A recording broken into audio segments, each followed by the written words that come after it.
अब क्या हुआ? Let's continue the topic. Our next topic in this chapter is key features of federalism. ये जो फेडरलिज्म की सरकार जिस व्यवस्था के अंतर्गत में फेडरलिज्म को हम अपनाते हैं, आखिर इसके मुख्य आकर्षण क्या हैं? फर्स्ट पॉइंट, देयर आर 2 और मोर लेवल्स ऑफ गवर्नमेंट. 2 या 2 से ज़्यादा प्रकार की सरकार इसके अंतर्गत बनाई जाती है. Different tyres of government govern the same citizens. अलग अलग लेवल के जो गवर्नमेंट होती हैं वो सेम एक ही सिटीजन्स को गवर्न करते हैं, लेकिन हर एक टायर का अपना, हर एक लेवल की गवर्नमेंट का अपना ज्यूरिडिक्शन यानी न्यायपालिका अलग होती है, और स्पेसिफिक मैटर्स ऑफ लेजिस्लेशन व्यवस्थापिका अलग होती है. टैक्स लेने का जो उन लोगों का सोर्स होता है वो अलग होता है, एंड एडमिनिस्ट्रेशन और प्रशासन चलाने की जो स्थिति होती है वो भी अलग होती है. Number 3rd point, the jurisdiction of the respective levels और tiers of government are specified in the constitution. ये जो ज्यूरिडिक्शन है ये हर एक लेवल या हर एक टायर के गवर्नमेंट के लिए हमारे कॉन्स्टिट्यूशन में स्पष्ट तौर पर इसकी डिटेल्ड डिस्क्रिप्शन दिया गया है. इसीलिए इनकी एग्जिस्टेंस और अथॉरिटी जो है गवर्नमेंट की वो कॉन्स्टिट्यूशन के द्वारा गारंटेड है. इसका ये मतलब है कि उनको जो बनाए जाने का तरीका है, उनकी जो अस्तित्व है, उनके पास में जो पावर्स होती हैं अलग अलग गवर्नमेंट के पास में, ये सब संविधान के द्वारा गारंटेड है. कोई भी अपनी मनमानी से उनसे वो चीज़ों को छीन नहीं सकता है. Number 4th, the fundamental provisions of the Constitution cannot be unilaterally changed by one level of government.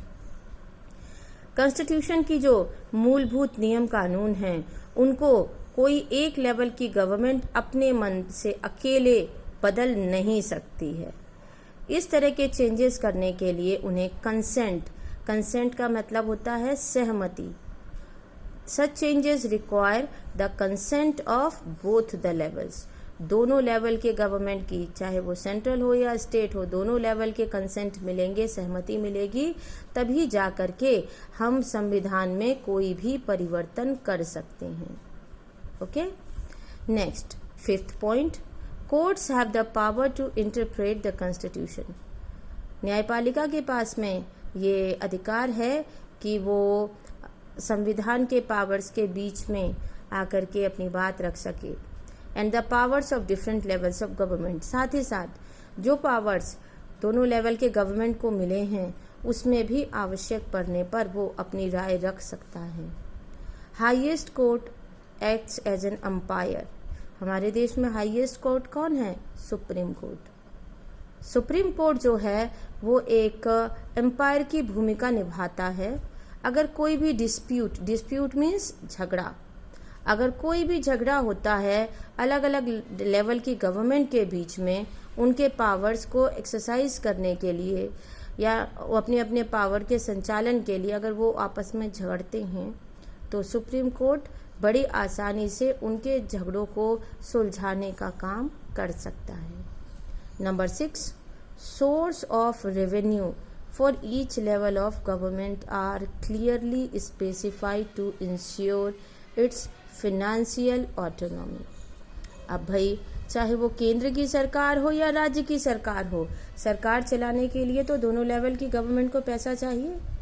अब ये दोनों लेवल की जो गवर्नमेंट है वो अपने लिए रेवेन्यू कहाँ से कलेक्ट करेंगी, इन सभी का भी स्पेसिफिकेशन हमारे कॉन्स्टिट्यूशन ने पहले ही कर रखा है. इसीलिए उनके पास में अपनी फाइनेंशियल ऑटोनॉमी है, अपने धन का स्वामित्व है, वो अपने हिसाब से उन्हें खर्च कर सकते हैं. And the last feature is the federal system thus has dual objective. बहुत इंपॉर्टेंट है इसको याद रखना कि एक फेडरल गवर्नमेंट या फेडरल सिस्टम को बनाने के पीछे ड्यूअल मीन्स 2 मुख्य ऑब्जेक्टिव उद्देश्य है. To safeguard and promote unity of country. देश की एकता को बनाए रखना, बढ़ावा देना और उसकी सुरक्षा करना. While at the same time accommodate regional diversity. और साथ ही साथ में इंडिया जैसी कंट्री में बहुत ज़्यादा डाइवर्सिटी है, हर राज्य दूसरे से काफ़ी अलग है, चाहे वो रिलीजन का मैटर हो, लैंग्वेज का मैटर हो, रिचुअल्स कस्टम्स का मैटर हो। तो अलग अलग रीजन, अलग अलग स्टेट्स के बीच में रीजनल डाइवर्सिटी के बीच में सामंजस्य बिठाना, एकोमोडेट मीन्स सामंजस्य बिठाना। तो ये 7th पॉइंट है, the federal system thus has dual objectives to safeguard and promote unity of the country while at the same time accommodate regional diversity। इस तरह से हम देखते हैं कि ये दोनों एस्पेक्ट्स जो हैं किसी भी इंस्टीट्यूशन के लिए बहुत क्रूशियल होते हैं, और फेडरलिज्म के लिए भी। गवर्नमेंट जो अलग अलग लेवल पर होती है उनको राजी होना, सहमत होना पड़ता है कुछ रूल्स पर, जिससे कि पावर शेयरिंग की जाती है, शक्ति का विभाजन किया जाता है। यहाँ जरूरी ये भी है कि दोनों लेवल की गवर्नमेंट जो हैं वो एक दूसरे पर ट्रस्ट करें, विश्वास करें, तभी ये सब चीज़ें आगे बढ़ सकती हैं। एक आइडियल, एक आदर्शवादी फेडरल सिस्टम में दोनों एस्पेक्ट्स बहुत जरूरी हैं। म्यूचुअल ट्रस्ट, एक दूसरे के बीच में विश्वास की भावना, and agreement to live together, और एक साथ रहने का एग्रीमेंट, तभी ये सिस्टम कंटिन्यू हो सकता है और सक्सेसफुल हो सकता है।